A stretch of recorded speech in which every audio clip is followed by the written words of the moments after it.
was taunting the fans because they couldn't chant, and he was doing even like he just started from the beginning. So Okada's getting in the ring and he's doing like Jay White is doing a slow clap for him. And then he keeps getting the fans. He's like, well, he's yelling at them like, why are you not yelling? And he mocks the Okada chants. And so the fans do it back. And then he like keeps mocking them about like, why aren't you yelling? Why can't you be loud? Like he's mocking Okada and the fans like all match long. He's just he's very, like I was saying, he's very chatty in this match. He's just talking a lot of trash all match long. A lot of trash. Yeah, he talked all match long, and then he like he had Okada He was like having conversations with Tanahashi, who was on the Japanese announce table. He was just like, look, this is for you. Oh, don't you remember this? Oh. Yeah, and like one time he had Okada on the outside and he too sweeted his face. Yeah, it was. It's like one time he asked Gato like which move he said, should I do this one or should I do this one? And like was asking which move he should do. And then they were on the outside, and then Gato he came up on Okada, and then he paid the price for it, which is what he gets. And then they, Jay White focused a lot on Okada's ribs and his knee and his hips, and he just was brutal and kind of relentless. And I think they made the comment that Jay had only beaten Okada once in Osaka Joe Hall, or he had, I think is what the thing was. And so that's another reason they were saying that's probably why Jay was just so. And there was just they kept bringing up Madison Square Garden was the thing that probably should have tipped me off. Yeah. Yes. Yeah. They're now looking back at it. There's some other things that tipped us off. So again, if you have not watched the end of this match, you've watched the end of Dominion, we're gonna spoil it for you. So turn it off right now. So we all got swerved. I think most of us got swerved, and Jay White beat Okada for the championship, which did not see coming. I've said it on this show. He was perfect. He made that perfect comeback. He was like his lungs weren't whatever, and I just, God, he's so good. It was ridiculous. He is like Jay White, and that's what I was saying. I was like, man, Jay is so like, if Okada is number one, then Jay's got to be number two. Like, I think they wrestle each other really well. Yeah, because of how they are, and because of Jay's he's a total dick. He is, and he's so good at it. But he's so good, and he's so talented, and he's so athletic. And you were looking at him, and he was in again, there's another one where I was like, he looks like he's in super top shape right now. Like, more he than looks incredible. Yeah, like, and he's never out of shape, but and I think, and even you see kind of now you think about it, like Okada's wrestling like here and there, and he's been doing USFJ, like where he's clearly they film like several episodes at a time, but he's doing New Japan, he's doing Impact, he's doing Strong, he's even had a match in AEW. Like, Jay has been doing it all for New Japan. So, he has kind of been the face of New Japan, because while he didn't have the title, he was out there busting his ass in 3 different promotions in the US. And he really did a lot. And so I was like, so you'll hear, like, if you've seen past episodes, that our thought was Okada is going to hold the title through Wrestle Kingdom.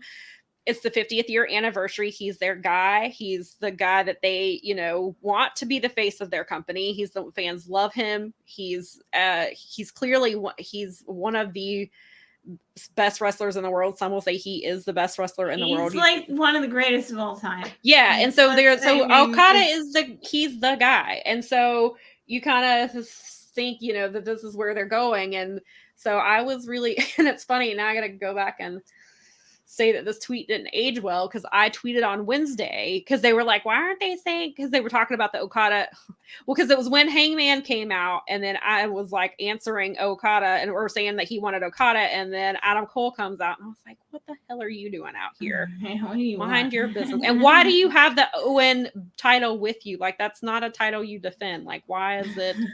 What are you? So anyway, I was like, what are you doing? And then because I tweeted, I was like, I love Jay White, but Okada's not losing that title anytime soon. So now I have to go find that tweet and be like, this aged poorly. Yeah. And then one of the things I was thinking, like, before Jay got on the mic, and I was like, well, so do we still get Hangman versus Okada? Like, what is happening here? And then Okada's like, Jay White was like, oh, no, wait a minute. He was like, and he called him a cowboy piece of shit, I believe. And I was like, Jay, please do not do that. So it looks like now we're getting Jay White versus Hangman. And I don't know. Maybe Okada versus Cole, because Cole wants Okada. So is that what we're doing here? Which I don't know. I still feel like we get Hangman versus Okada because he said, only because Jay said you can have your match with Okada, but you don't get this belt. Yeah. And so it made it sound to me a little bit like maybe Adam Cole, Jay White. Yeah. But and who knows? I mean, that could be just the obvious thing, is that right now you're wrestling for whatever. And because it just seemed like Hangman was hell-bent on wrestling specifically Okada. I know he brought the IWGP thing into it. Yeah, and then I also think because Okada and Hangman wrestled in G1 in 2018, and so, and that was kind of the match where people started to pay attention to Hangman, that he's not just this random guy on Bullet Club. Like, he's a guy who can actually go. He's a guy that, could be a star, and he proved, and then that obviously led to him, he did end up being a star, and he held the championship in AEW and things like, he won it off of Kenny Omega of all people. And so I think so I would like to, and so I think he still has something to prove, because, Hangman's whole thing is he has something to prove to somebody all the time. Like, whether it's to himself, to the fans, or to another wrestler. So then why wouldn't you go for Okada? He's the very best. And so I still think that will happen. And I'd like to feel like it's because there's no way that match doesn't upstage, no matter what you do, because it's Okada and because Hangman shows up. You don't want to upstage what we all assume will be the main event, which is Tanahashi versus Moxley. Right.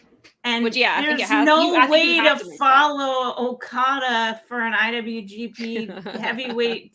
They have to open the match with Okada. It's barely going to be easy to follow it if it's not a championship match for anything. So, I don't know. It's definitely thrown another wrench into kind of what we thought was happening. And now Jay has added a new thing. Yes. That not only did he single-handedly sell out Madison Square Garden, but he single-handedly sold out United Center. Because of course he did. I was sitting there, of course I remind everyone, because he does, and I think that joke is hilarious. So I actually said that to someone in one of my group chats this week, where it was like, because I actually said, we are all assuming that Okada's not losing this belt.